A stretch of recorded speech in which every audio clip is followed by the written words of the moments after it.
Buenas tardes y bienvenidos a la plenaria número 3. Por favor, demos la bienvenida de la Fundación de la Fibrosis Quística, Dr. Albert Ferro y Cynthia George, directora de Asociaciones para el Mantenimiento de la Atención Diaria.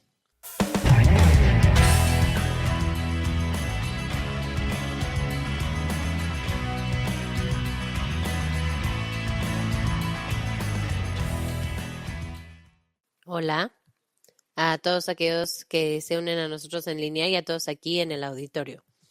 Es un verdadero honor darles la bienvenida aquí a la última sesión plenaria de la 38 Conferencia Anual Norteamericana sobre la Fibrosis Quística. Durante los últimos días nos hemos reunido para intercambiar ideas, compartir investigaciones pioneras y profundizar en nuestra comprensión de cómo podemos mejorar las vidas de quienes viven con fibrosis quística. Espero sinceramente que su estancia aquí haya sido esclarecedora e inspiradora y que les haya proporcionado conocimiento y herramientas útiles para su trabajo, pero nuestro viaje de aprendizaje no ha terminado. En un momento presentaré a nuestros distinguidos ponentes de la plenaria que seguirán inspirándonos con su experiencia y su conocimiento. Antes de que pasemos a eso, me gustaría dedicar un momento para reconocer a algunas personas verdaderamente importantes en nuestra red de centros de atención. Mi colega Cindy reconocerá ahora sus destacadas contribuciones a la comunidad de la fibrosis quística. Cindy, adelante. Buenas tardes. La Fundación Mary M. Contos Care Champion Award, Fundación de Fibrosis Quística, reconoce a dos personas, a miembros que han hecho mucho en el tema especializado de cuidado de FQ. Este premio honra la memoria de la pasión y la excelencia y compromiso por mejorar la vida de las personas con FQ y sus familias a través de cuidado y defensa excepcional. De los muchos candidatos altamente calificados nominados para el premio Contos de este año, dos se alzaron con el galardón. Ambos han trabajado durante mucho tiempo en el ámbito de atención de fibrosis quística ejemplar con un liderazgo excepcional a nivel local y nacional en la comunidad de la fibrosis quística. Nuestra primera beneficiaria trabajó como coordinadora de enfermería antes de convertirse en la enfermera pediátrica de atención e investigación clínica en su centro. El director de su centro la describe como un modelo a seguir para todo su equipo, una profesional consumada con devoción no solo para sus pacientes, sino también para todo el centro de cuidado de FQ. Durante más de 4 décadas ha participado en comités locales y nacionales de cuidados de investigación clínica de la FQ, sin perder nunca de vista lo que importa para los pacientes y sus familias. Siempre ha abogado por los profesionales de la enfermería especializados en FQ que tengan más oportunidades de contribuir a nivel nacional y le apasiona preparar a la próxima generación de profesionales de la FQ ofreciendo generosamente su tiempo para enseñar y orientar a los nuevos colegas. Uno de los padres dijo, es una gran comunicadora. Se toma su tiempo para compartir información con nosotros, incluso si eso significa decirnos cosas que no queremos oír. Siempre tiene tiempo para nosotros y tiene una rara habilidad para combinar sus fuertes habilidades clínicas con su compasión innata. Me enorgullece anunciar que el primer galardón de los premios de Mary M. Contos de este año es para Mónica Ules, enfermera pediátrica especializada en fibrosis quística y directora de enfermería de investigación pulmonar en el Hospital Infantil de Boston y centro de FQ del Hospital Brigham y de Mujeres. Mónica va a venir con nosotros en unos minutitos con también el otro receptor del galardón. Nuestra segunda galardonada se describe como entusiasta, apasionada y profundamente dedicada a las personas con FQ, las familias y todos los compañeros del equipo de atención y la comunidad completa de FQ. En su papel de coordinadora de programa y enfermera practicante en su programa de FQ para adultos durante más de 2 décadas, ha desempeñado un papel decisivo en fomentar una cultura de equipo cohesionado. Sus colegas nos han dicho que entre la comunicación abierta, y su respeto genuino por los otros fomenta un ambiente de colaboración en el que todos trabajan juntos a su máxima posibilidad. Su actitud positiva y su voluntad para aceptar los retos de frente inspiran a los que la rodean a hacer lo mismo. Ha participado en numerosos comités de la Fundación DFQ, siendo la primera coordinadora de programas, representante en el Comité Central de la Fundación. Además, apoya el crecimiento de la próxima generación de profesionales sanitarios especializados en FQ mediante la tutoría de coordinadores de programas y proveedores de práctica avanzada. Su liderazgo en su programa de FQ ha sido una fuerza impulsora de mejoras en la atención de personas con FQ, y esto ha incluido el apoyo en Consejo Asesor de Adultos con FQ del programa. Un compañero que comentó, establece relaciones sólidas y de confianza con sus pacientes y sus familias. Los pacientes se sienten escuchados y bien atendidos. La coproducción tiene un lugar en nuestra clínica en gran parte gracias a ella. Quiero y me enorgullece anunciar que el segundo premio va para Jill Fliggy, enfermera practicante y coordinadora del programa Nebraska Medicine, programa de fibrosis quística en adultos. Mónica y Jill, todos nosotros les damos las gracias por ser campeonas de la atención en nuestra comunidad. Les ruego se unan a mí para darles la bienvenida al escenario para recibir sus premios con un gran aplauso.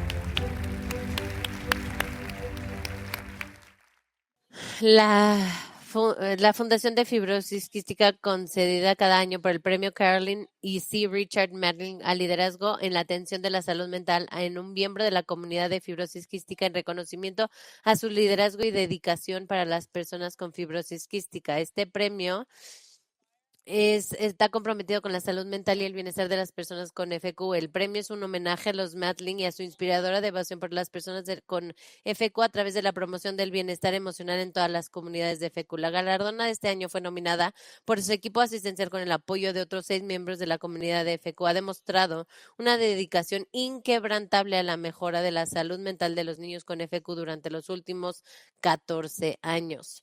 Su enfoque innovador para abordar los problemas de salud mental ha tenido un impacto significativo en la comunidad de FQ. Entrena a su equipo de atención de FQ en conversaciones difíciles con los niños y familias, ayudándoles a comprender mejor cómo evaluar las necesidades y proporcionar apoyo. Como miembro del Comité Asesor de Salud Mental de la Fundación de FQ, ha ampliado su influencia formando otros equipos de atención de FQ y ha trabajado en numerosas hojas de consejo sobre salud mental para médicos de FQ. Es una líder, educadora e investigadora con un maravilloso sentido del humor apreciado por todos los que la conocen. Nunca permite que su equipo olvide que los niños con fibrosis quística son primero niños y sus vidas son mucho más grandes que su enfermedad. Y quisiera anunciar que la receptora de este premio de salud mental va a la doctora Mary Beth Prier. Mary Beth es psicóloga licenciada y profesora asociada en la Universidad de Carolina del Norte en Chapel Hill. Acompáñenme a dar la bienvenida a Mary Beth al escenario para recibir su premio. El premio Carolyn y C. Richard Medling al liderazgo en la atención de salud mental.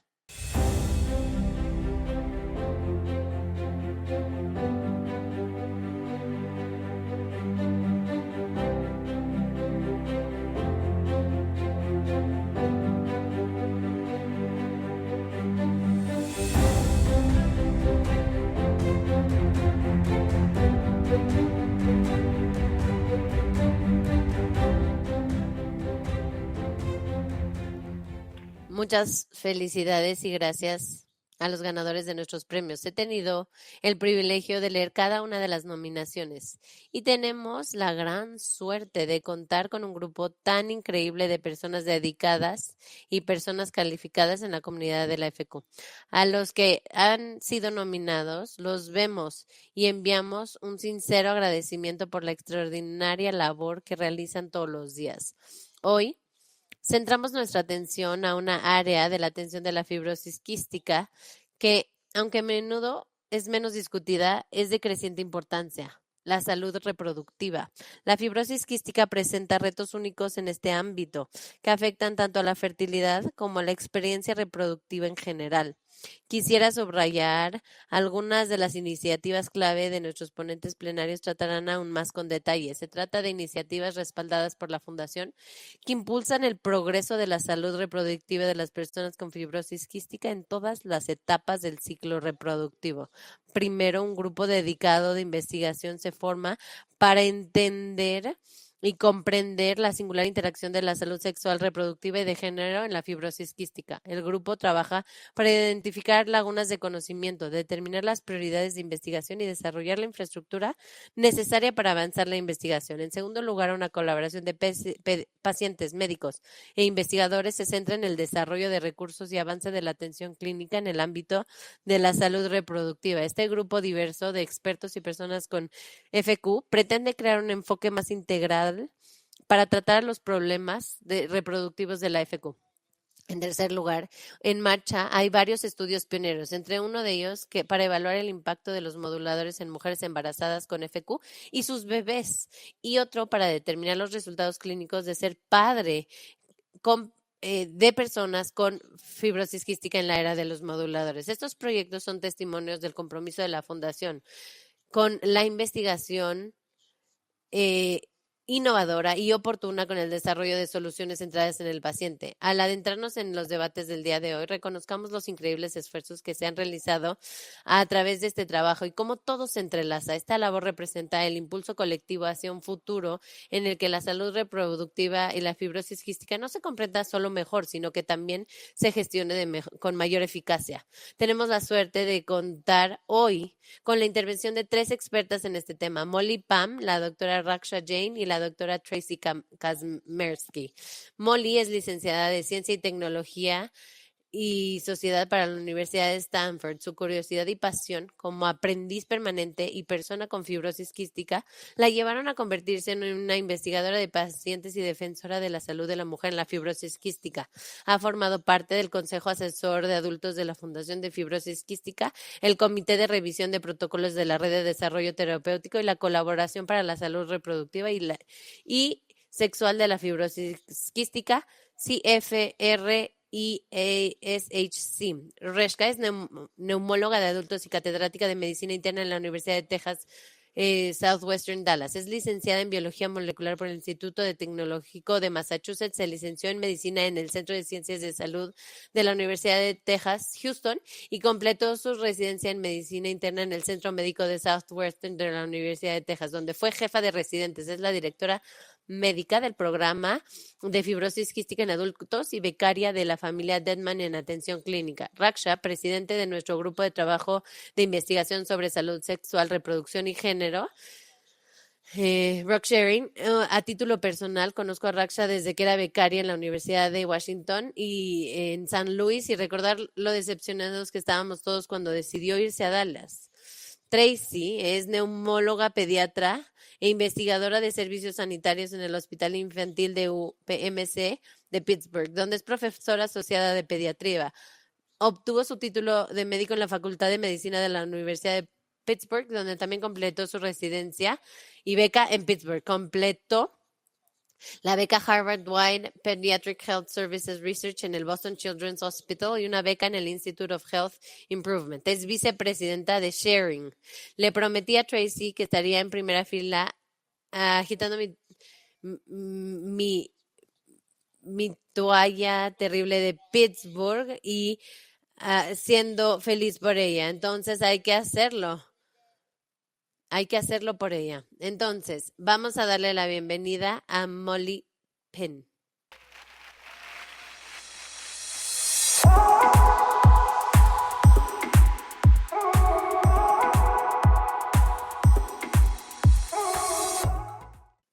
Gracias, Al, por esta excelente presentación. Buenas tardes a todos y bienvenidos a la sesión plenaria 3. Voy a empezar hablando de mi propia experiencia con la salud reproductiva como persona con fibrosis quística y la importancia de la participación de la comunidad en este trabajo. Primero, un poquito sobre mí. A pesar de mi diagnóstico tardío de fibrosis quística y mi baja función pulmonar durante toda mi infancia, sabía que quería ir a la universidad y tenía una carrera. Estudié política sanitaria en Stanford, donde pasé una cuarta parte de mi tiempo en el hospital, pero aún así conseguí graduarme a tiempo. Luego crucé el país para vivir y trabajar en la ciudad de Nueva York, donde conocí a mi esposo Adam. Adam y yo viajamos juntos por el mundo. Esta es una foto de nosotros en Jordania, haciendo snorkel en Borneo, y empezamos a hablar de cómo podría ser nuestro futuro. Adam sabía que quería hijos, y yo sabía que me encantaban los niños, pero no estaba segura de querer los míos, propios. Mientras tanto, entré en la lista de correo electrónico de Cystic Fibrosis Foundation Community Voice y recibí correo electrónico de investigadores que querían hablar con mujeres que tuvieran experiencia con anticonceptivos hormonales. En el 2016 me uní a un grupo de discusión que acabó convirtiéndose en el Cystic Fibrosis Reproductive and Sexual Health Collaborative o CFRESH. CFRESH surgió como una asociación entre investigadores y personas con fibrosis quística para intercambiar ideas importantes sobre la salud sexual y reproductiva que pudieran estudiarse. Estos son los temas que debatimos. Nuestra idea clave fue que las experiencias y ansiedades diarias de los pacientes con FQ a veces no son accesibles para los investigadores y que incluirlos como socios completos del equipo de investigación y solo como sujetos de investigación puede orientar la investigación hacia preguntas que realmente son importantes para los pacientes y sus cuidadores. A través de este trabajo, volvía de vuelta a una pregunta que era la más importante para mí. ¿Deberíamos de Adam y yo tener un hijo? Y en uno de nuestros viajes conocí por casualidad a una doctora en medicina materno-fetal, alguien que ayuda a las mujeres con embarazos de alto riesgo, y me dijo algo que se me quedó grabado. Me dijo, puedo ayudarte a superar un embarazo, pero no puedo perseguir a un niño por ti. Esto me planteó muchas preguntas. Para mí, ¿cómo afectarían mis necesidades de salud a mi capacidad para ser madre? ¿Estaría presente en la graduación de mi hijo? ¿Qué le pasaría a mi hijo si yo muriera cuando él tuviera 15 años? ¿Y cómo eso afectaría su vida y la vida de mi esposo? Y si quiero que esa sea la vida que viva. Anoté todas estas preguntas y más. Esta captura de pantalla es solo una parte parcial de la lista que hice y empecé a hablar de mis preguntas con la doctora Tracy Kazmersky, que era una de las investigadoras en CFRESH en ese momento. Tracy y yo tomamos la lista y la utilizamos como una oportunidad para poner en práctica los valores de la investigación centrada en el paciente. Solo para compartir dos ejemplos del trabajo que hicimos juntas. El primero, colaboramos en una guía de ayuda que toma las decisiones a la toma de decisiones para ayudar a las personas con fibrosis quística a reflexionar sobre todas estas cuestiones. Se llama My Voice y ahora se está probando con miembros de la comunidad. También trabajé con Tracy, otros investigadores y padres con fibrosis quística en un proyecto fotográfico que reflejaba cómo ser un padre con fibrosis quística. Una vez más, no se me trató solo como un paciente en esta figura de investigación. Tracy y los otros investigadores me involucraron a mí y a todos los padres en todos los pasos del proceso. Aprendí a hacer codificación cualitativa y aparecí como autora en el estudio. Al mismo tiempo, seguía lidiando con mis desafíos de salud. En el 2018 me diagnosticaron con una infección bacteriana llamada NTM, Non-Tuberculosis microbacteria no tuberculosa. En el transcurso del largo y brutal tratamiento desarrolló un colapso pulmonar, mi función pulmonar se desplomó, así que empecé el proceso de evaluación para un trasplante de pulmón. Nunca había querido que la fibrosis quística me impidiera hacer nada, pero me di cuenta de que con mi salud inestable, tener hijos era una cosa que no creía poder hacer, así que Adam y yo tomamos la difícil decisión de que no podríamos tener hijos. En lugar de eso, decidimos volver a California para estar cerca de mi hermana y su familia. Yo soñaba con ser la tía que vivía al final de la manzana y a la que los niños podían acudir después de la escuela. Así que Adam y yo lo hicimos y nos dedicamos a ser los mejores tíos posibles para nuestros sobrinos. Ahora, le paso el micrófono a la doctora Raksha Jain, que hablará de la investigación sobre salud reproductiva que ha sucedido desde aquellos primeros días en CFRESH. Pero antes quiero que escuchen de algunas personas con fibrosis quística, personas que han planteado las mismas preguntas que yo. ¿Deberíamos de tener hijos? ¿Cómo nos planteamos tener hijos? o no tener hijos? ¿Y qué significa ser padre o madre con fibrosis quística?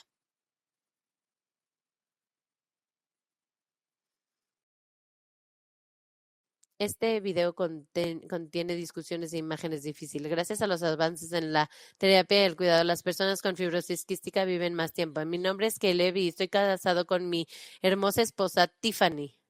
Tiffany y yo tenemos dos extraordinarios niños, bebés milagro, que, bueno, estaba yo muy abierto en que yo tenía fibrosis quística y cuando estaba entrando a la relación era la pregunta, ¿no? Si queríamos tener hijos, sabiendo mi situación, había una alta probabilidad de que no pudiéramos consumar de forma natural. Mi nombre es Aaron Avery y he estado casada con mi esposo por 11 años y hemos estado juntos por 16. Soy Erin y desde muy joven sabía que el cuidado y la dedicación y el amor que los niños requieren y merecen era algo que iba a ser muy difícil para mí. Habían veces que podía sentir que la fibrosis quística es mi bebé, es una responsabilidad que tengo que cuidar todos los días. Y bueno, tengo unos padres, no que han sido maravillosos y yo sabía que no lo podía hacer y no sabía si lo quería hacer. Tener fibrosis quística es mucho y es lo único que quería yo manejar. La mayoría de las mujeres con fibrosis quística son fértiles y pueden embarazarse si no usan controles de natalidad. Mi nombre es Chelsea, tengo un prometido llamado Scott. Siempre le expresé que quería hijos y le dije la realidad de que pudiera pasar es muy baja cuando me di cuenta que Trikafta salió y que habían mujeres que se estaban embarazando. Entonces tuve mucha esperanza, dije, wow, esto puede pasar para mí. Y hablé con mi prometido y él estaba 100% de acuerdo conmigo. Caleb y Tiffany enfrentaron muchos problemas en su camino. El conocimiento se volvió su aliado. Esto significaba pasar muchas diferentes pruebas. Es un útero maravilloso. Nunca he tomado control de natalidad. Tiffany y yo decidimos ir a la ruta de fertilización in vitro porque simplemente al tener la información y yo que no pudiera producir espermas, ella no tenía ningún problema con su útero y bueno, no eran no llevaba a cabo la mutación CFTR, no, y bueno, de cierta forma fue una locura de emociones.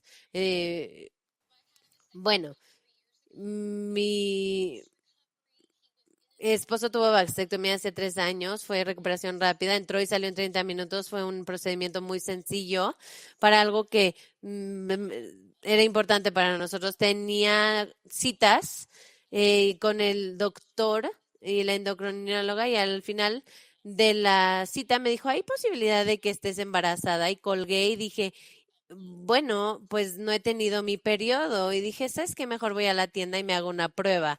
La puse en la ventana y vi 2 líneas y me aloqué.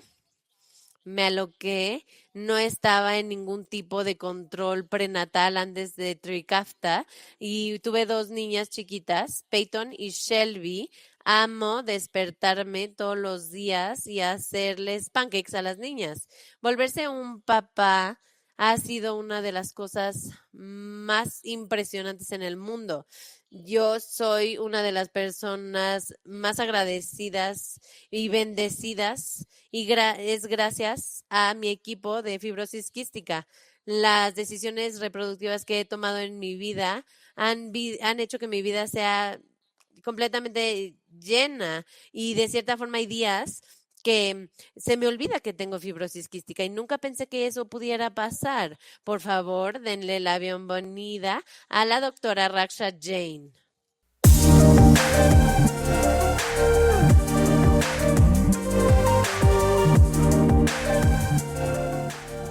Muy bien. Es maravilloso verles a todos y quisiera agradecer a Molly, Caitlin, Chelsea, Erin por compartir sus historias con nosotros. Creo que han subrayado hermosamente no solamente la complejidad, sino también la celebración en la salud reproductiva y sexual el día de hoy. Estos son mis conflictos de interés. Entonces quisiera iniciar al agradecer a la Fundación CF por FQ por apoyar al grupo que se creó en el 2018 que se llama Sharing Working Group of Sexual Health. Y esto tiene médicos multidisciplinarios y científicos que se unen para taclear temas que históricamente no habíamos podido hacer mucho. Algunos de ellos son la menopausia, hipogonadismo, diferencias sexuales, disparidad de género, lo que ustedes quieran mencionar. Y creo que es muy importante reconocer que dentro de las actividades que nosotros realizamos, una era realmente asociarnos con la voz de comunidad de la Fundación de FQ y escuchar directamente de las personas con FQ y sus familiares, qué era importante para ellos, qué necesitaban saber, y recibimos una encuesta de más de 200 personas y algunas eran donde vimos las prioridades más importantes para ellos eran la fertilidad, el embarazo, la tecnología de reproducción asistida, los efectos de las hormonas sexuales y la función sexual. El día de hoy voy a hablar de algunos de esos temas, principalmente la fertilidad y el embarazo. Ahora, hablemos solamente de la fertilidad y las mujeres con fibrosis quística. Históricamente no tenemos estudios sistemáticos, pero entre 30 y 40% de las mujeres han tenido problemas de infertilidad o su fertilidad. Sin embargo, bueno, esto fue antes de los moduladores de CFTR. Cada vez sabemos más de la CFTR y su rol y en el tracto reproductivo de las mujeres. Poco a poco hemos aprendido algunas de las etiologías de por qué está pasando esto. Voy a subrayar algunas de ellas. Entonces, cuando vemos la expresión o la reexpresión relativa de CFTR en el tracto reproductivo, pueden ver en el cervix que hay una cantidad de CFTR y por la prevalencia del CFTR en el epitelio cervical, cuando está cuando es defectuoso puede resultar en excreciones viscosas deshidratadas, muy similar a los mocos en los pulmones, y esta expresión en el útero es prevalente. El CFTR efectivo en el útero está haciendo que el ambiente se vuelva más acídico, y este ambiente acídico hace que sea difícil que el esperma llegue a la matriz y que no pueda fertilizar un óvulo. Estas son algunas de las razones más importantes porque pues tienen el potencial de ser alteradas por los moduladores CFTR. Simplemente quería subrayar un caso y creo que Chelsea también lo mencionó en el video, pero esta es una mujer que yo cuido y en mi centro tenía 31 años en la edad. Pueden ver que estaba en una salud relativamente buena con un PPFEB1 de 82%, un IMC de 22, ¿no? Y un sweat test o prueba de sudor del 63. Estuvo intentando embarazarse por 2 años, vio un especialista de reproducción y le hicieron una historoscopía, que es una broncoscopía, colonoscopía, que le ponen una cámara en el cervix para ver el útero y su tejido, y lo que vieron era realmente unas bandas mucosas viscosas muy gruesas y descubrían que esa fue parte de la razón por la que tenía problemas para embarazarse. Muy interesante. Al mismo tiempo se volvió elegible para los moduladores de CFTR. Después de ver los riesgos de estos moduladores, ella decidió empezar con Trikafta. Describió subsecuentemente una purga vaginal similar a la purga respiratoria que muchos de los pacientes han descrito en el pasado. Lo explicó a su equipo de fibrosis quística y también a su especialista de la reproducción. Regresó y entonces le hicieron otra histeroscopía. Como pueden ver estas fotos, estas bandas mucosas estaban completamente limpias. Quisiera compartir con ustedes que ahora tiene una niña hermosa y saludable.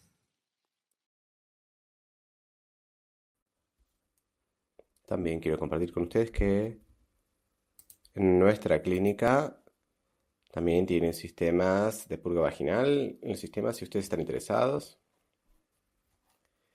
Esta es información que tenemos del registro donde podemos ver los números de mujeres entre la edad de 14 y 45 que típicamente experimentan una, un embarazo con FQ.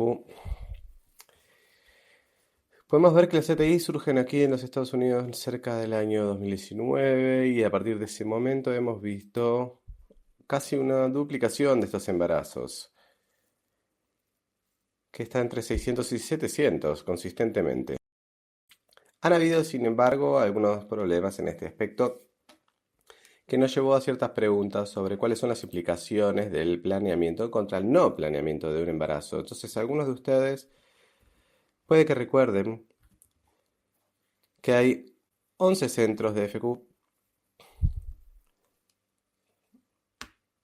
donde hubo 226 embarazos y de los cuales 40 de ellos no eran planificados. Esto es bastante similar a la población general de los Estados Unidos, pero tengan en cuenta que gran parte de este lapso fue antes de la utilización de moduladores de forma generalizada. Pero lo que queremos pensar es cuáles son las implicaciones del embarazo planificado y el no planificado en el caso de FQ.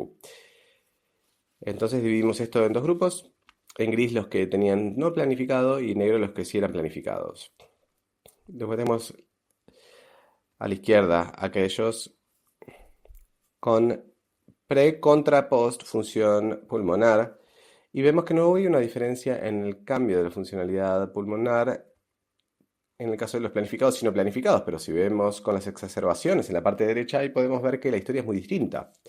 Efectivamente vemos que aquellos que tenían un embarazo no planificado tenían un aumento en sus exacerbaciones pulmonares posteriores al embarazo en comparación con aquellos que habían planificado el embarazo, con lo cual creo que esto nos describe que nosotros como grupo tenemos que pensar en asesorar a nuestros pacientes. Escuchamos de Erin anteriormente que no todo el mundo está interesado en experimentar un embarazo.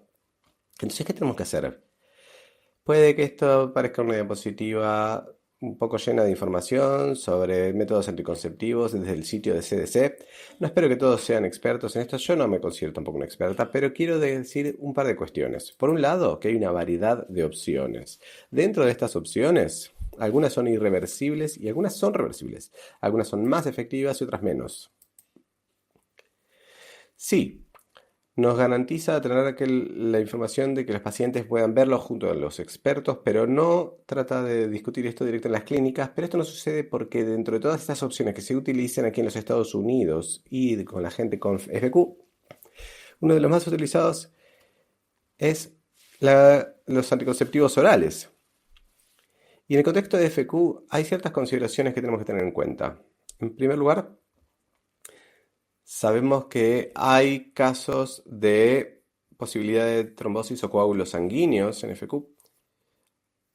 Hay ciertas formas orales anticonceptivas que tienen estrógeno que puede llegar a generar y promover los coágulos sanguíneos, con lo cual no puede ser una buena opción. Adicionalmente, sabemos que utilizamos muchos antibióticos en FQ y algunos de estos pueden llegar a tener interacciones junto a terapias de anticonceptivas hormonales. Uno de esos ejemplos es el rifampin, una droga que utilizamos para tratar el Non-Tuberculous Mycobacterium. Entonces es importante tener esto en cuenta, que puede ser menos efectivo si tenemos la utilización de anticonceptivos. Luego tenemos también casos de osteopenia y osteoporosis, en muchos casos con personas con FQ que tienen más riesgo. Se demostró que la progestina solamente cuando se utiliza en el largo plazo se puede asociar con una pérdida de masa ósea. Y a continuación tenemos los moduladores FTR y sus posibles interacciones con los anticonceptivos. La buena noticia es que no son todos. De hecho, AIVA, TES-AIVA y ETI no se les considera que vayan a tener algún tipo de interacción con los anticonceptivos. Sin embargo, el IVA sí puede que llegue a interactuar, con lo cual hay que tener en cuenta todo esto para la hora de tener unos anticonceptivos alternativos. Avanzando un poco en los embarazos con FQ, ¿qué sabemos? Esto me lo preguntan todo el tiempo en las clínicas personas que están considerando tener un bebé. ¿Cómo me va a afectar la salud? ¿Qué va a pasar con la salud de mi niño? Con toda la información que tenemos disponible actualmente, es información previa a la utilización de los moduladores. Pero en los estudios epidemiológicos no vemos ningún tipo de desventaja en supervivencia en las mujeres embarazadas con aquellos que no la tienen. Sin embargo, han habido ciertos estudios que muestran la necesidad mayor de tratamiento de exacerbaciones pulmonares y ha habido un declive en los embarazos y también un mayor riesgo de diabetes de gestación y también aumentos en las cesáreas. En caso de los niños, vemos que madres que tienen bebés pueden llegar a tener embarazos prematuros de hasta 37 semanas. Esto implica que las mujeres con FQ pueden tener un peso un poco menor. Los niños pueden llegar a tener hasta 2,5 kilos y esto puede llegar a tener una mayor probabilidad de anomalías congénitas. ¿Qué sabemos ahora en esta nueva era de FQ? Por suerte, la fundación de FQ apoyó un estudio llamado Mayflowers. Seguramente hayan escuchado algo del Dr. Putnam el día de ayer en el plenario, pero estos estudios que son resultados maternales y fetales en la era de los moduladores. Yo la he liderado junto a Jennifer Taylor Kauser. Y este es el primer estudio que está llevado a cabo en FQ, donde hay 40 sitios que participaron, distintos centros, gracias a los que están aquí presentes. Tiene distintos objetivos. Uno es entender el impacto del embarazo y la salud maternal, cosas como función pulmonar o peso, y también el impacto en la salud mental. Adicionalmente, estaremos viendo los resultados obstétricos, como por ejemplo cuántas cesáreas se utilizan, cuáles son los resultados del nacimiento de los bebés, que pueden tener un seguimiento durante 2 años para poder hacer un análisis con el paso del tiempo sobre qué es lo que sucedió. Y por último, hay dos subestudios muy importantes dentro del estudio Mayflowers. Uno de ellos es uno farmacocinético que se va a ir en profundidad en tratar de entender los niveles de ETI en la madre mientras está embarazada, en el bebé cuando nace y después del parto, así como también en la leche materna. Además, hay otro subestudio de control de glucosa. Ayer escuchamos a Melissa Putnam en su explicación sobre las diabetes y esto nos va a ayudar a poder entender mejor el control de la glucosa en los embarazos y después. Quiero decir que todavía no tenemos la información suficiente, pero para darles una idea de por dónde estamos, tenemos una cantidad de 279 participantes con una edad media de 30, pero hay un amplio espectro de 17 a 41. En el FEB1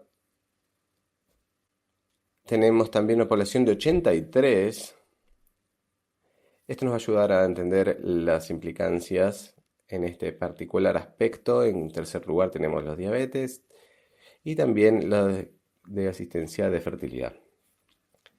Esta es parte de la información que tenemos. El 95% de estas mujeres han tenido un nacimiento natural. De ellos, 39 por medio de cesárea,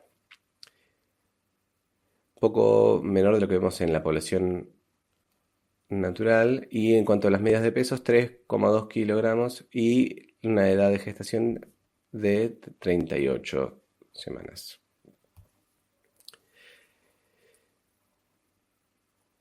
Quería darles algunos ejemplos que fueron informados en las primeras 6 semanas desde el nacimiento.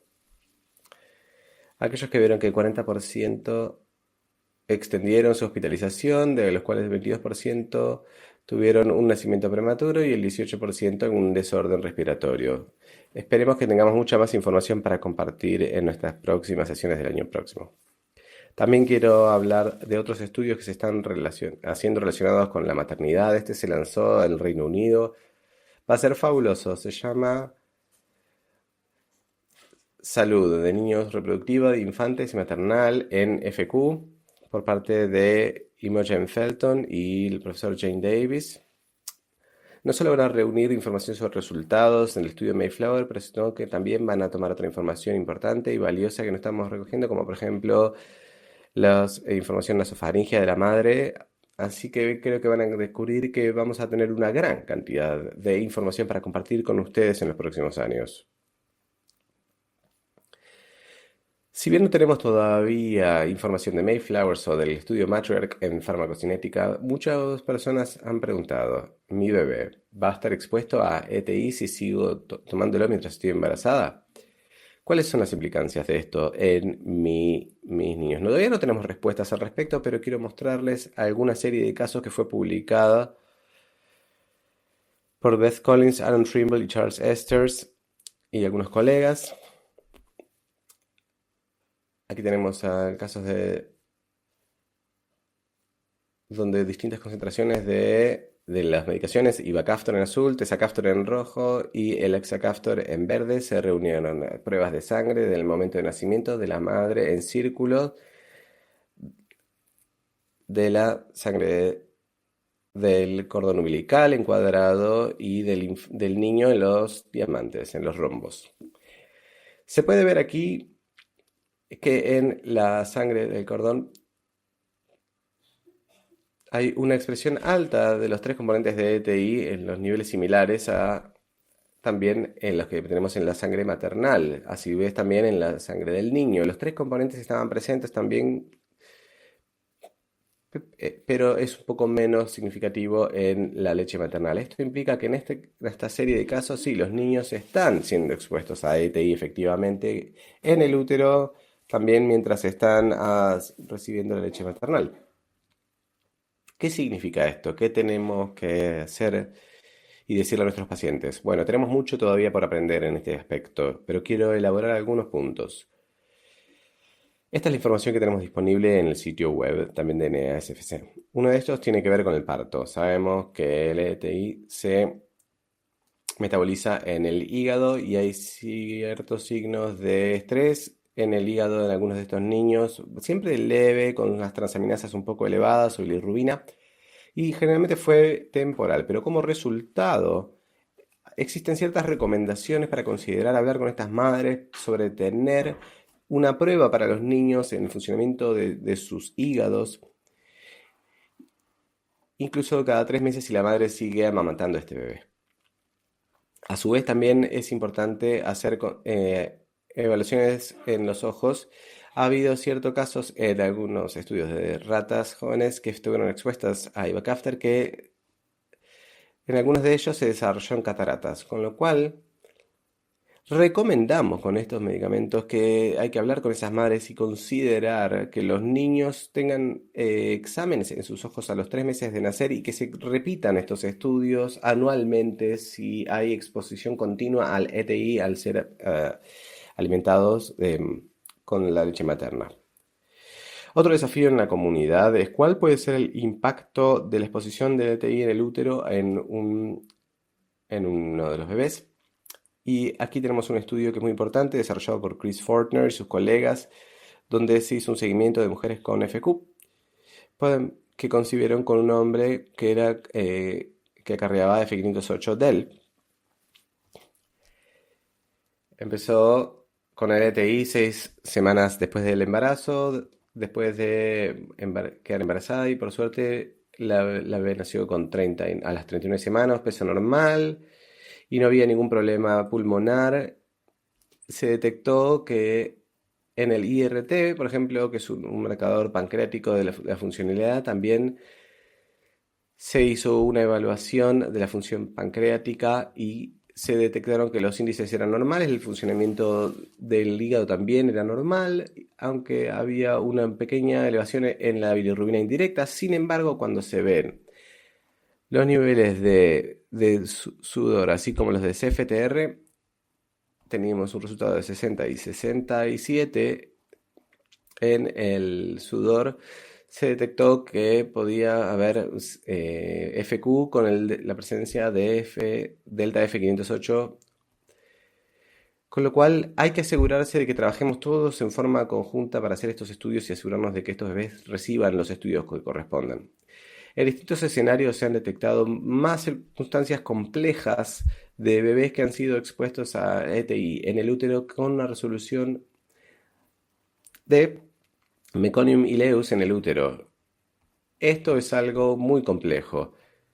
Se puede ver la variedad de escenarios en los que puede llegar a ocurrir y tenemos una gran cantidad de información que aprender todavía. Afortunadamente, la Fundación SDFQ está lanzando un taller en noviembre con Jennifer Causer y con Silvia Sanpedori en la Universidad de South Carolina, con un taller para el tratamiento con premoduladores para los niños y las posibles complicaciones. Y si no sabemos qué esperar todavía, esto no nos va a emprender todo lo que tenemos que saber, tenemos que reunirnos como comunidad para poder entender qué es lo que está sucediendo y verdaderamente ayudar a darle asesoría a los pacientes para que se pueda entender verdaderamente este panorama. Ahora vamos a hablar un poco de la fertilidad masculina, como escuchamos de Caleb en el video de hoy. Lamentablemente, más allá de lo que se escucha de las mujeres, la mayor parte de los hombres son infértiles y esto tiene que ver con la ausencia congénita de BAS o CBABD. Lo que podemos ver aquí es que el esperma hace su tránsito y la diferencia de Bass y entonces no puede llegar a llegar a la salida, con lo cual esto lo que implica es que la mayor parte de los hombres con FQ generan esperma y tienen un funcionamiento sexual normal y deseo, pero no tienen el esperma presente en la eyaculación. Pero lo que es muy importante, CBABD, si bien puede resultar en infertilidad, no es esterilidad. ¿Cómo se puede diagnosticar el CBABD? Tenemos un examen físico. Como pulmonóloga, diría que esta no es la persona que quieren ver para esto. Pero sé que hay un urólogo fantástico y gente en nuestras comunidades que son muy buenos para estas cosas. Y también existe la opción de un análisis de semen. Y en esta muestra de semen se puede tratar de detectar si está la presencia o la ausencia de esperma. Y también se puede hacer una ultrasonografía transrectal o escrotal. Hay una variedad de opciones y se pueden asociar con personas que tienen un conocimiento y experiencia en este aspecto. ¿Qué pasa si entonces un hombre quiere tener un bebé que sea biológicamente de ellos? Hay algunas oportunidades y aquí les voy a mostrar. Tenemos un procedimiento que es el TESA, que es la aspiración de esperma testicular, en donde se utiliza con una jeringa una extracción del esperma. La segunda opción que está por debajo, que es el TC o el procedimiento de extracción de esperma testicular, y en este caso se hace una pequeña incisión para extraer un poco de tejido de los testículos y en estos dos casos se obtiene un esperma que puede ser implantado en el óvulo. Estos procedimientos suelen ser de bajo riesgo, con lo cual clásicamente los hombres pueden hacerlo con una sedación sencilla y volver a trabajar a las 24 o 48 horas posteriores a este procedimiento. En este punto, cuando tenemos un esperma viable, tenemos algunas opciones. Una es la inseminación intrauterina, IUI, y aquí es donde se puede insertar el esperma directo más allá del cérvix hacia el útero en el momento correcto. La otra opción es la fertilización in vitro, IVF, y aquí es donde los óvulos también se extraen, se reúne junto con el esperma fuera del cuerpo para crear embriones, y la parte buena de esto es que estos embriones se pueden guardar para una utilización posterior. Y en algunas circunstancias se puede hacer pruebas para implantaciones genéticas. Así como las mujeres, también los hombres preguntan, ¿los moduladores van a corregir mi infertilidad? Y lamentablemente la respuesta es no. En un adulto, ah, no se espera que los moduladores puedan curar la infertilidad. Una vez que está este problema, no van a ser cambiados por los moduladores. Sin embargo, y aquí volvemos a una de esas cosas fascinantes que estamos viendo en la exposición en útero, es que es posible que se pueda cambiar esto. Esto se describe de forma hermosa por un documento de Jing Shensan y John Engelhardt de la Universidad de Iowa. Aquí se puede ver que lo que demostraron es que en hurones machos, que se puede ver muy bien que hay una diferencia significativa en estos machos. Entonces se puede ver que no hay una diferencia tan significativa, se puede ver en los análisis histológicos. Luego se toma un escenario donde un hurón hembra se recibe el Ivy durante el embarazo, entonces este bebé que tiene G5151D, homozygous, y se puede ver en cómo estaba presente en este caso una diferencia, y entonces en estos casos presentados aquí podría llegar a considerarse que hay una diferencia en el caso de los humanos, lo cual es fantástico y realmente llamativo lo que podemos llegar a descubrir en los próximos años. Sé que estoy haciendo una cuestión muy binaria de género aquí y quiero decir que apoyo todo el espectro de géneros. Y quiero mencionar otro estudio fantástico que la fundación, que se llama el estudio Pride CF, liderado por Casey Kidd, Greg Sawicki, Tracy Kasmersky y otros. Y este es un estudio que busca explorar, tener FQ e identificarse como parte de la comunidad LGTBQIA+. Les invito a que puedan escanear este código QR para recibir información al respecto. Vamos a estar empezando con nuestros boletines el próximo mes. Vamos a tener mucha información que vamos a seguir incorporando a lo largo de los próximos años. Quiero concluir ahora con algunos comentarios finales. Uno es que creo que la salud reproductiva y sexual es compleja, pero la gente quiere saber al respecto. Es importante para ellos. Estamos viendo más embarazos y con esto tenemos muchas más preguntas, en particular en cuanto a la exposición en útero. Claramente tenemos unos estudios fantásticos que se están desarrollando donde como comunidad vamos a obtener mucha información nueva y podemos tratar de encontrar nuevas formas de qué se puede hacer para ayudar y cómo se puede mejorar la situación futura de los pacientes con FQ. Y por último, más allá de toda la información que tenemos que reconocer que este es un campo muy único y que es importante que compartamos la toma de decisiones porque hay muchas decisiones para lidiar con toda la información que estamos recibiendo. Y dicho esto, quiero resaltar el hecho de que Tracy Kasmersky, mi colega, se va a enfocar en cómo nos comunicamos y cómo nos conectamos con nuestras comunidades. Así que invito a la doctora Tracy Kasmersky.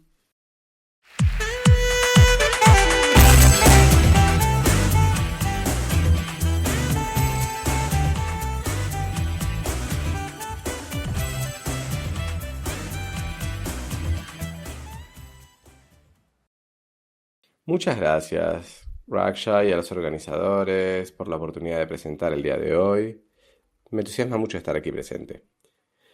Voy a volver un poco hacia atrás desde la fertilidad y los embarazos y voy a pensar en esta decisión de volverse padres y cómo nosotros como equipos de apoyo de FQ podemos darles información a este grupo cuando llega la hora de la salud reproductiva.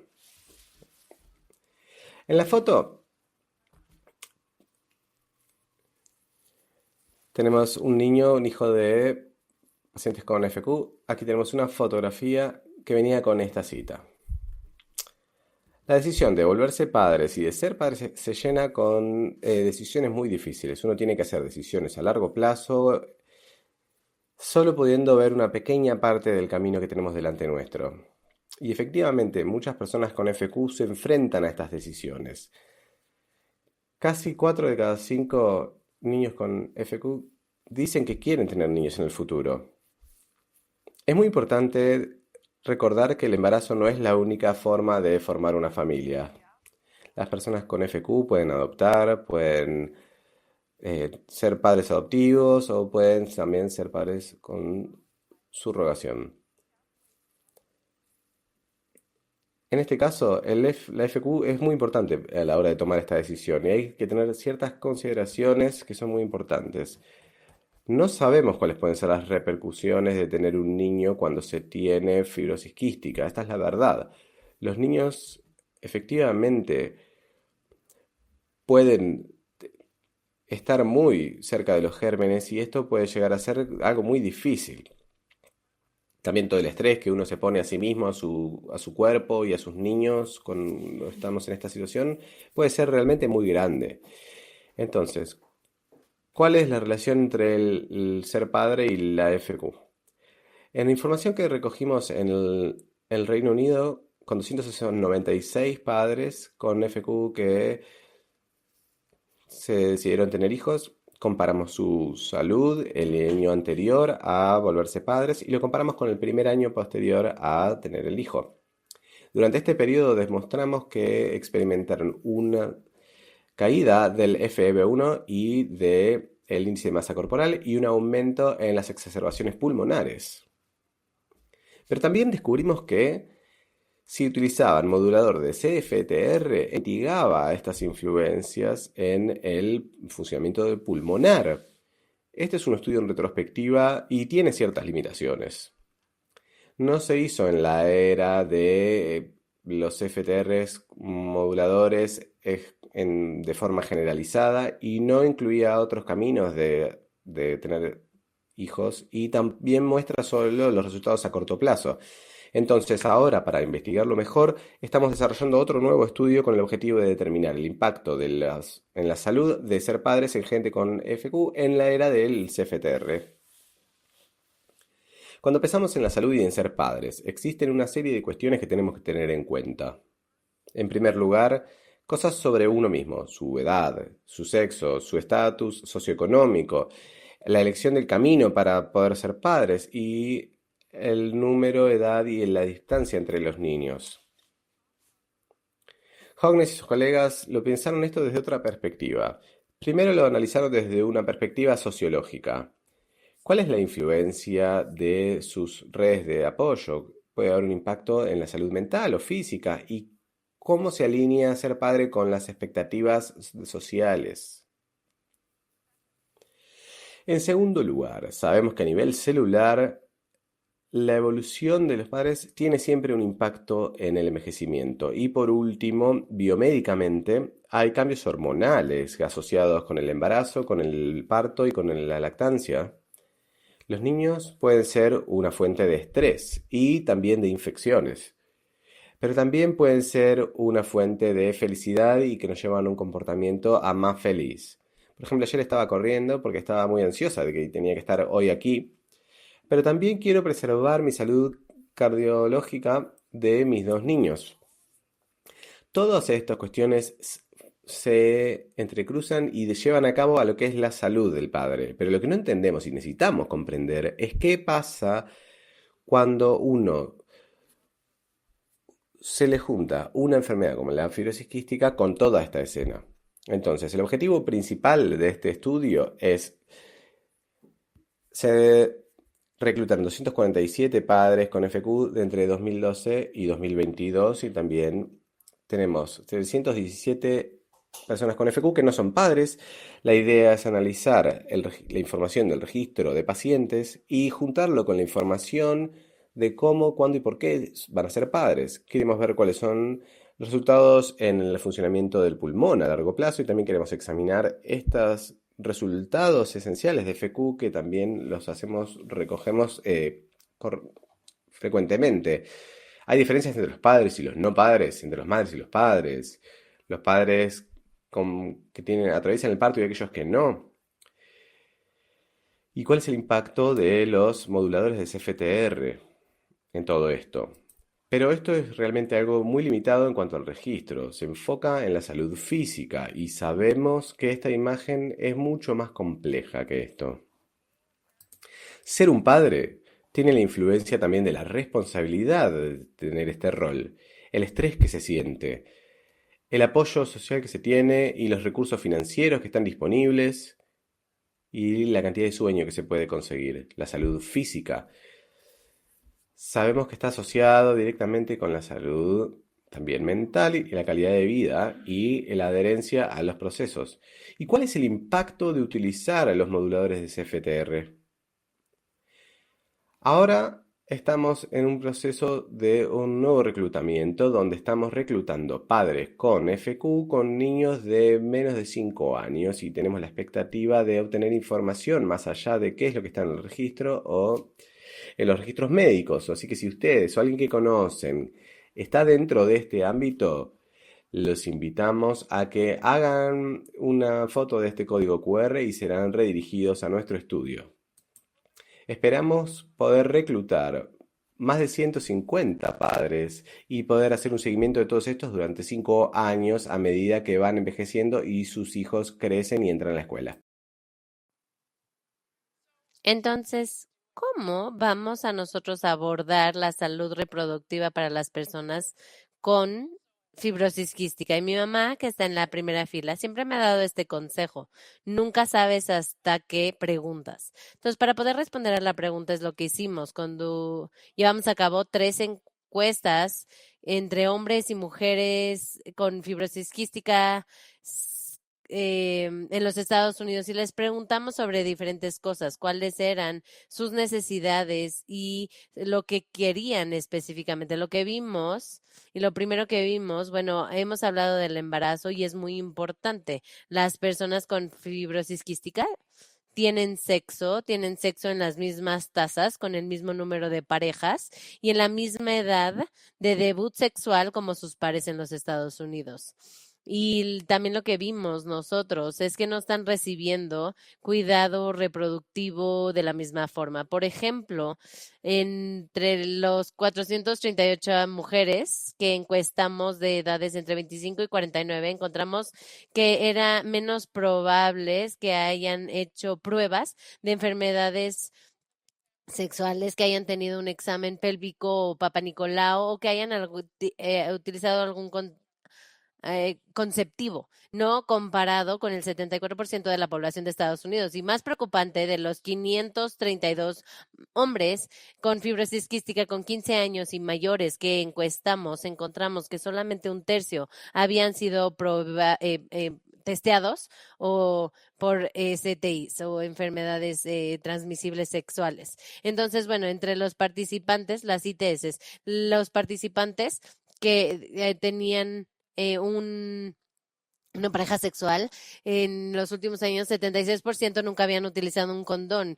Y en los colegas canadienses vieron que en la mayoría de los pacientes con FQ no tenían la vacuna del virus del papiloma humano y otros cánceres y enfermedades. Esto es a pesar de la evidencia demostrando que los problemas y las comorbilidades de enfermedades con papiloma el virus del papiloma humano con las personas con fibrosis quística es alta. Un estudio similar hecho por Bizet Jablonski y colegas en Francia vio que los niños elegibles y a los adolescentes cerca del 70% no están vacunados contra el VPH. Entonces, ¿qué es lo que son estas brechas? Y para responder esa pregunta, cuando llevamos a cabo muchos grupos de enfoque, muchas diferentes personas, encuestas de personas con fibrosis quística y nos dijeron que quieren discutir la salud reproductiva con sus equipos de FQ, pero no lo están haciendo. Por lo tanto, alguna de las cosas claves que salieron de esto es que lo primero que nada, los equipos de CF no priorizan la salud reproductiva. Uno de los participantes compartió esto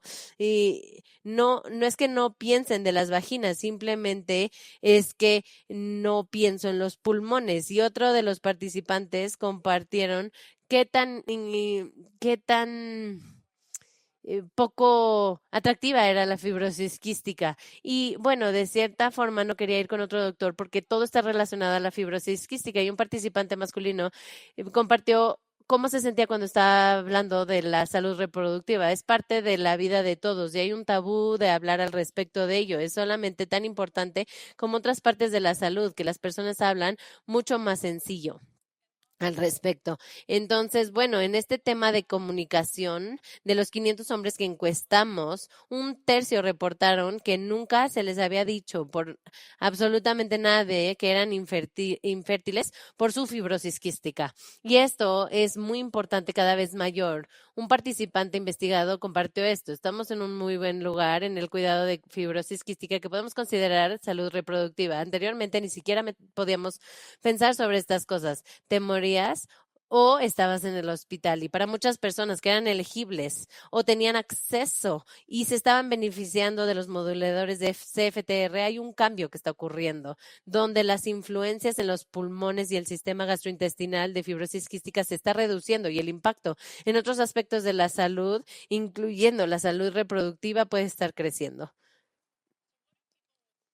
Entonces, ¿qué es lo que las personas con fibrosis quística quieren? Lo que nos han dicho es que quieren recursos educativos que estén asociados con estos temas en particular y quieren discusiones de rutina adecuados para la edad con sus equipos de cuidado de fibrosis quísticas. Y cuando estén iniciando estas discusiones, como pediatra no lo pude haber dicho mejor que un participante de investigación reciente y en un estudio de Ron Johnny Cox, que la conversación tiene que empezar a suceder en la parte pediátrica. Yo sé que había algo que yo estaba pensando antes de que siquiera tuviera mi primer novio y años antes de que era sexualmente activo, quisiera estar pensando sobre tener hijos y aún así estaba metiéndose en la toma de decisiones a largo plazo de mi vida. Entonces, cuando pensamos en mejorar este aspecto de el cuidado, podemos pensar en intervenciones enfocadas en pacientes, proveedores y el sistema de salud como tal.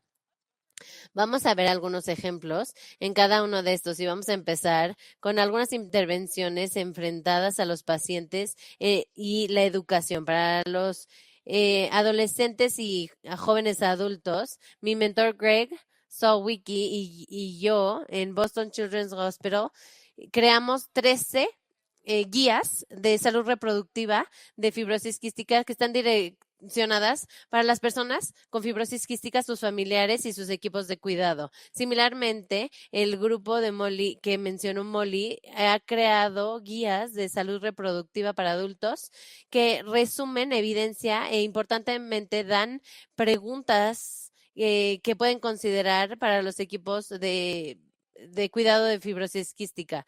Y de cierta forma, esto puede basarse en información real y para las personas con fibrosis quística, sus familias, y que les hagan las preguntas que son importantes para cuidar de ellos. Cuando nosotros pensamos en los proveedores, tenemos que dar un paso hacia atrás y pensar en lo que el proveedor pueda estar hablando. Un artículo reciente en la revista de fibrosis quística dijo, definitivamente los especializadas médicas dividen el cuerpo con menos enfoque en el cuerpo en total, no en la salud reproductiva, es para los ginecólogos, obstetras, urólogos y proveedores de cabeza. Pero lo que es importante recordar es que en la encuesta de cuidado de fibrosis quística, alrededor de 1 de 3 personas con fibrosis quística no tienen un proveedor principal de salud. En una investigación realizada por el Doris Lab, resumió diciendo esto: esencialmente, nosotros somos médicos de cuidados principales para nuestros pacientes de fibrosis quística, ya sea que lo querramos o no, así es como nos ven. Nosotros, como proveedores de fibrosis quística, somos muy buenos en considerar el cuidado holístico, pero discutir la salud reproductiva puede ser particularmente intimidante.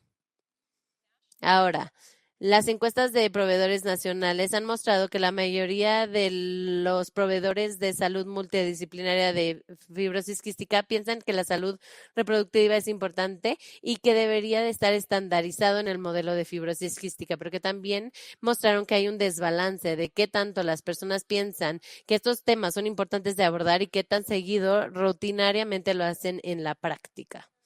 Por ejemplo, 90% de las personas que encuestamos dijeron que el embarazo era muy importante para hablar en la edad reproductiva en fibrosis quística, pero 63% de ellos reportaron que lo hacían de forma rutina. Y este desbalance es mucho más prominente en proveedores pediátricos en vez de colegas que ven adultos. Entonces, ¿cómo optimizamos la comunicación? Es bastante crítico. Y las personas con fibrosis quística pudieran decirlo, ¿cómo lo podemos hacer? ¿Quieren hablar con nosotros, con las familiares y los socios en la sala? ¿Y cómo pudiéramos iniciar estas conversaciones? Como proveedora pediátrica, veo que también los padres visitan con sus niños y a los miembros, de cierta forma, si se quedan afuera del consultorio, nosotros pudiéramos hablar con los adolescentes y respetar su autonomía reproductiva.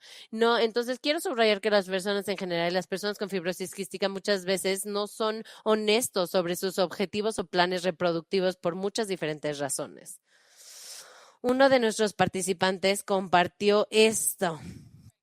Si me embarazo, me veo como egoísta por arriesgar que mi hijo pueda crecer sin una mamá. Si priorizo mi propia salud, me veo como egoísta por no elegir la maternidad y elegirme a mí misma. Entonces, ¿cómo hablamos al respecto de esto y cómo respondemos a ello realmente importa? La Fundación de Fibrosis Quística se ha asociado con la Academia de Comunicación y Salud y Cuidado de Salud y ha creado un programa de mejora de sociedades, o PrEP. Esto utiliza habilidades de comunicación centradas en relaciones para crear una confianza establecida, crear un diálogo abierto y establecer objetivos al asociarse entre personas con fibrosis quística y sus familias y los equipos de cuidado de fibrosis quística. Estas habilidades pueden ser particularmente útiles cuando estemos hablando sobre la salud reproductiva. La guía que están viendo en la pantalla muestra cómo puedes utilizar las habilidades P para tener conversaciones al respecto de la planeación familiar y objetivos reproductivos con las personas con fibrosis quística y sus familias en forma que respete su elección en cuanto a si, cuándo y cómo se volverían padres o madres y si se embarazan. Daliera Gardner y Aaron Trimble y el resto del Centro de Adultos de CF en la Universidad de Ciencias de Salud en Oregon, presentados aquí los datos del año pasado, donde utilizaron habilidades PE para crear más conversaciones de salud reproductiva de la salud de sus pacientes. Siguiendo la implementación de su programa, han demostrado un porcentaje en aumento de 225% en estas discusiones. Y por último, pero no menos importante, vamos a entrar en el sistema de salud. Hace muchos años, Research Glonsky creó una consulta ginecológica en sitio en el Centro de Salud de Fibrosis Quística y demostró que este aumento significativo en cuidado reproductivo, cáncer, evaluación de cáncer cervicouterino, etcétera. La doctora Andrea Rowe creó también una parte en el registro médico para preguntarle a las mujeres de 18 a 45 si eran activas sexualmente y si estaban utilizando anticonceptivos actualmente. La implementación de esta herramienta resultó en un aumento 7 veces en la evaluación de las necesidades de salud reproductiva. Cuando estaba preparando esta plática, Molly me habló de la alternativa de baja tecnología, que es una clínica en California que la pudieron hacer y que de cierta forma quisiéramos saber si esto es crítico o no, porque muestra a las personas con fibrosis quística que si no tienen estos o que están de acuerdo que este es un espacio que pudieran hablar sobre la salud reproductiva, señala a los equipos CF que las personas con FQ y sus familias quieren hablar sobre la salud reproductiva. Ahora, cuando nosotros hablamos de esto, hay personas a las que nos debemos de referir. Esta es una imagen del modelo de cuidado de fibrosis quística publicado esta semana y podemos ver que la salud reproductiva y sexual está enlistada como una consulta esencial, pero no es solamente una persona en este equipo. Los socios de salud reproductiva y sexual pueden incluir medicina adolescente, planeación familiar, urología, o ginecología, especialistas de fertilidad, consejeros de genética y medicina materno-fetal. Es crítico, ¿no?, que los equipos de fibrosis quística no deben de ser expertos en salud reproductiva o proveedores directos de salud reproductiva, pero sí tenemos que ser los que debemos de empezar estas conversaciones y conectar a las personas que tienen fibrosis quística al cuidado y necesidades que necesitan para poder apoyar a los equipos de fibrosis quística y apoyar y entender las necesidades reproductivas de las personas con fibrosis quística. La Fundación de Fibrosis Quística está creando documentos de guía clínica que pueden ver enlistados aquí y que de cierta forma tienen fechas esperadas de publicación. Ahora voy a terminar con esta última palabra. Utiliza esta cita cada vez que hablo sobre la salud reproductiva y sobre fibrosis quística. Me la dijo una mujer de 20 años que subraya por qué estamos aquí y subraya porque esto es tan importante. Ella me dijo, siempre es como que simplemente no hablas al respecto. Es una de esas cosas que se dejan a un lado, que sienten que no es tan importante como todo lo demás, pero a veces sí lo es. Entonces, creo que no era un tema de vida o muerte, pero pudo haber cambiado mi vida por completo. Muchas gracias.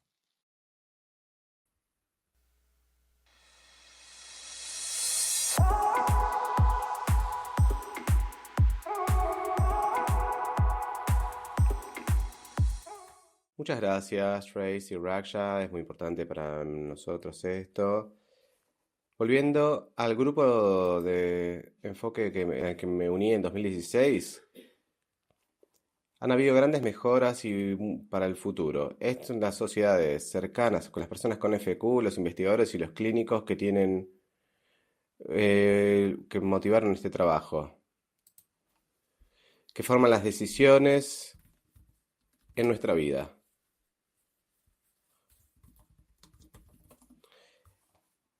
Aquí puedo mostrarles cómo la toma de decisiones en mi vida ha cambiado. Trifacta fue aprobado cuando yo me mudé a San Francisco y tuve la suerte de poder beneficiarme de esto.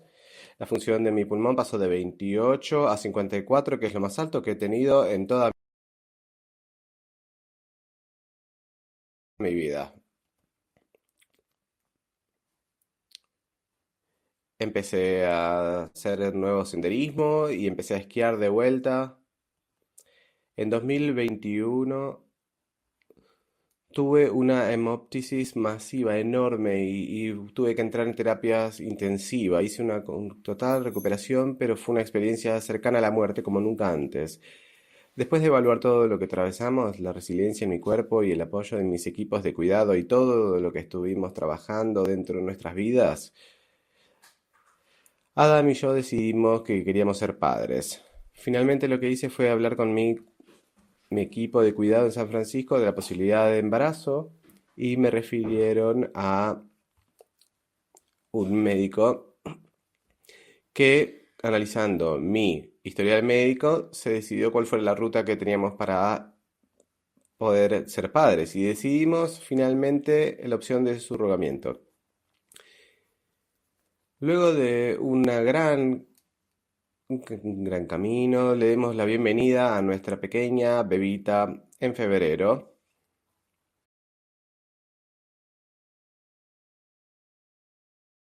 Me encantaría presentarlos ahora a Laila, que es muy saludable y que estaba fantástica.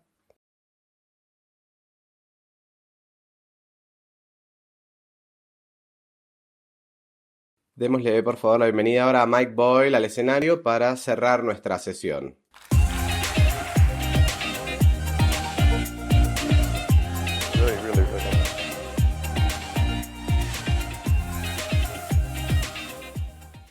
Si hubo alguna vez un plenario que nos mostrara cómo sería una nueva era de fibrosis quística, definitivamente esta es esta, ¿no?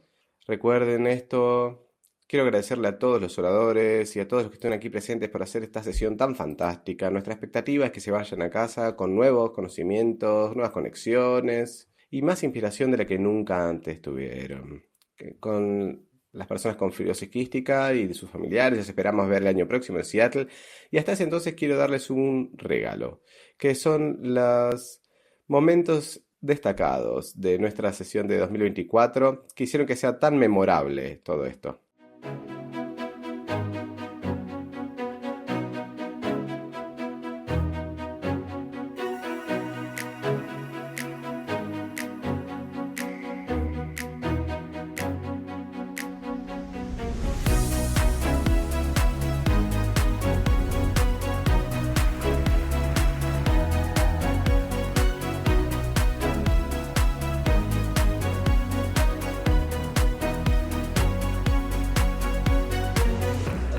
Well, good afternoon,